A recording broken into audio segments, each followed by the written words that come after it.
Alors, Madame Fourré, est-ce qu'on pouvait s'attendre à de tels débordements ici à Amiens?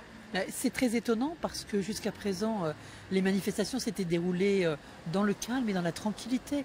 Et donc là, pour la première fois hier, il y a eu des débordements. Moi, j'étais vraiment la première surprise de ces débordements et la première choquée aussi de ces débordements. Au niveau des dégâts, où en est-on?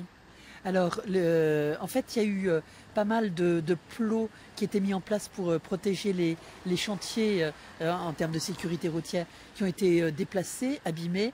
Il y a eu beaucoup de containers à verre qui ont été retournés sur le passage des manifestants, en tout cas la partie des manifestants qui étaient violents.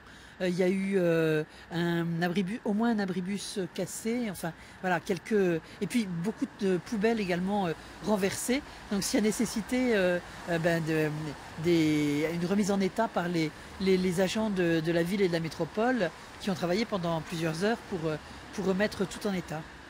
Vous, au niveau de la municipalité, comment comptez-vous faire suite à tout cela?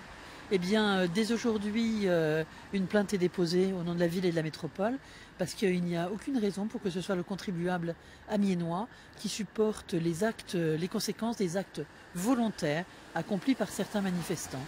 Donc j'espère qu'on va pouvoir repérer ceux qui se sont rendus coupables de ces actes et qu'on va pouvoir obtenir réparation parce que évidemment c'est normal que celui qui accomplit des actes délictueux répare. Vous parlez de dégâts tout de même limités. Les dégâts sont relativement limités, Dieu merci, parce que le marché de Noël a pu rester ouvert et je pense que beaucoup de personnes qui étaient présentes sur le marché de Noël ne se sont même pas rendues compte de ce qui se passait à proximité. Les dégâts donc sont ceux que je viens de vous exposer et heureusement pas de dégâts sur les commerces ou sur des voitures ou sur des biens publics ou privés autres que ceux que j'ai indiqués. Est-ce que vous avez des informations concernant les gardes à vue? Il y a eu plusieurs interpellations hier. Alors, je sais qu'il y a eu plusieurs gardes à vue parce qu'il faut maintenant que la justice passe.